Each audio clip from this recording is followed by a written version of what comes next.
What's YouTube? Day here on zephyr wargames, bringing you, as requested, so someone actually mentioned this on some of our profiles for Vendreads, a couple of, on our previous ones, basically saying they haven't seen a pure ritual build. Now obviously with new support that we've just received in Cybernetic Horizon, you can actually make Vendread pure ritual, which is why there's no extra deck. You can add, of course, an extra deck, stuff like your Vampire Suckers, your generic Links, your Nightmare, stuff like that.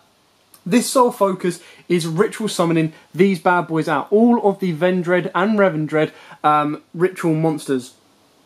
So, without further ado, I'm going to take you through the profile, show you what we've got, explain to you why we've got the ratios that we do have, and there's a couple of little tweaks that may still need to be made in this deck, but because we've received Candle and Talisman, I believe it is, the incantations, this deck is very, very fun to play. And it's budget as well. So it's pure ritual and it's budget. So without further ado, I'll take you through exactly what we've got. And we've got triple Revendread Slayer, the most important kind of ritual monster in the deck. It's the easiest one to get out. And of course you play it because you can search this and the ritual spell with pre-preparation of rites. And then of course we've got the one Battle Lord, the one Chimera, and the one Executioner. Now, you could bump up the Battle Lord if you want to. You can also bump up the Executioner, again, if you want to be a bit more consistent, focusing on the ritual summoning. The reason we don't do that is there's ways of recycling these cards, there's ways of sending these cards, there's ways of doing pretty much everything you need to with these cards.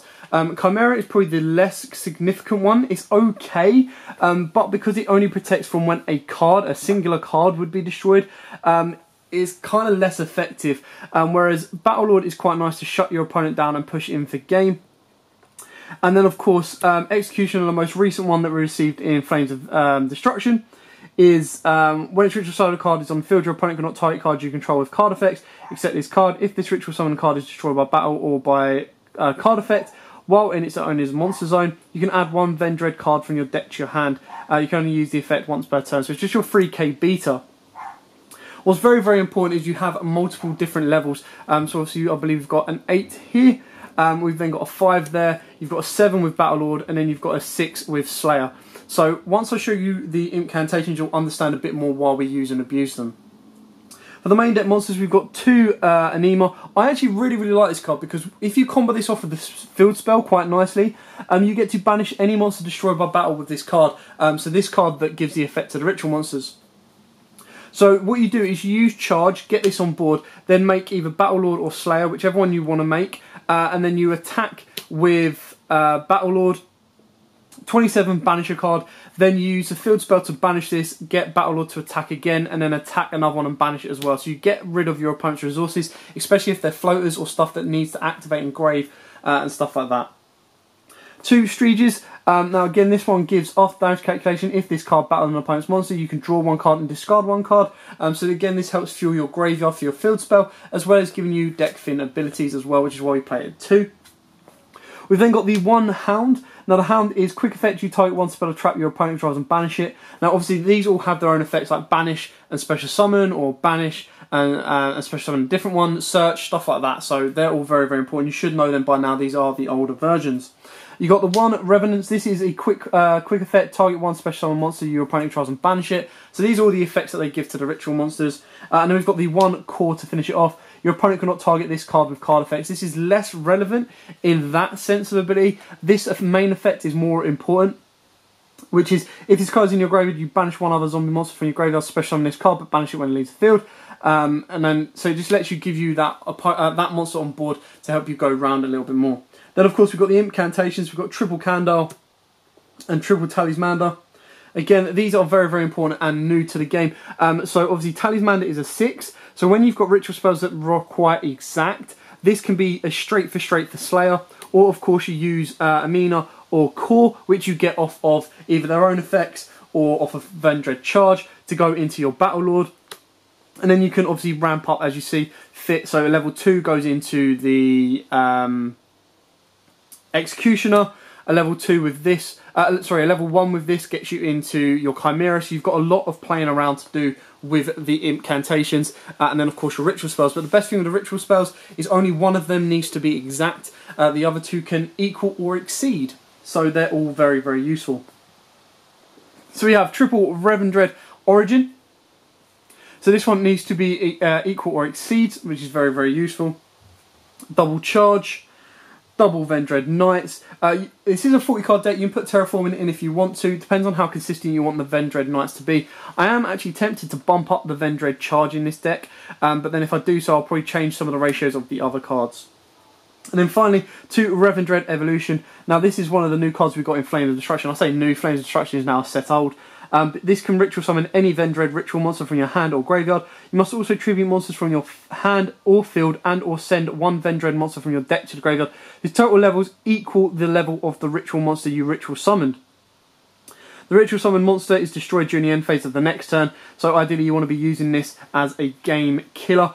And of course you can search it off of the Kandal as well. Triple pre-prep, of course pre-prep can search out your Vendread and of course your Slayer as well. Triple pre-prep of rights. This of course is more important to add the ritual spell back from the graveyard, so it gives you the recyclability of your graveyard ritual spells, which is very, very important when you've only got 5 ritual spells and 6 Vendread monsters. Now of course if you want to make it more consistent, like I said, you up the Vendread engine or the Vendread count. Triple Allure of Darkness. Now the reason I'm playing Triple Allure of Darkness is I am playing the one Burial from a Different Dimension. You can bump this up now that it's come off of the ban list. I do recommend either bumping this up or bumping up the Pot of Equivitousness, the one that returns 3 banish to the deck and draws 1 card, because that can be very, very useful, and it means you don't worry about using and abusing Allure of Darkness. Then of course the last 2 cards we've got that are brand new, coming out in Cybernetic Horizon, is Renewal of the World. Now this is just a little tech that I'm trialing out in this deck. Because, so when this card is activated, banish 1 ritual monster from your deck. You can send this card to the graveyard, then activate one of these effects. Tribute 1 monster from your hand or field, or shuffle 1 ritual monster from your graveyard into the deck whose level equals or exceeds the level of the monster banished by this card effect. Then ritual summon that monster. So, ideally, if you want to be summoning your executioner off this effect, you definitely need to put a second executioner in, because it does require 1 card to go back. Whereas with the rest of these, they can equal or exceed. So of course, I think you would banish Battle Lord and then shuffle back Executioner.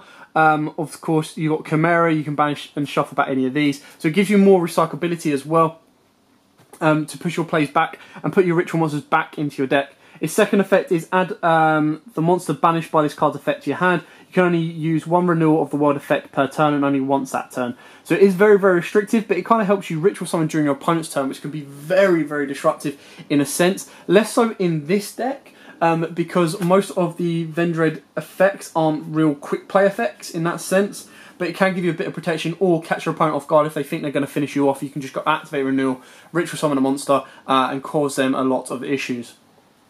So that is it for the deck profile. This doesn't have an extra deck, like I said at the start, because it is solely focused on ritual summoning. The extra deck will just be your standard Vampire Sucker, and then of course just Link monsters, because it doesn't use the the zombie engine of Mizuki and Shiranui Solitaire, stuff like that. But for pure ritual, this is the way to go. It is budget, like I said at the start. It is very, very easy to put together as well. So I hope this has given you an idea of your own build, giving you a structure to work towards, or of course just giving you an idea to push your version further forward. Or maybe you've got a version like this ready and you just see a couple of different choices in the deck that might actually be of help to you. But for now, thanks for watching. Don't forget to like, comment, subscribe, share. And until next time, guys, as always, happy dueling. What's up, YouTube? Thanks for watching that video. I hope you liked it. If you did, hit that like button. And of course, don't forget to hit that big red subscribe button in the bottom left-hand corner and the notification bell so you don't miss out on anything. We've got more deck profiles, duels, pack openings, and many more Yu-Gi-Oh! Videos coming up for you all year round. So don't forget to stay tuned for all of that. Thanks, and as always, guys, happy dueling.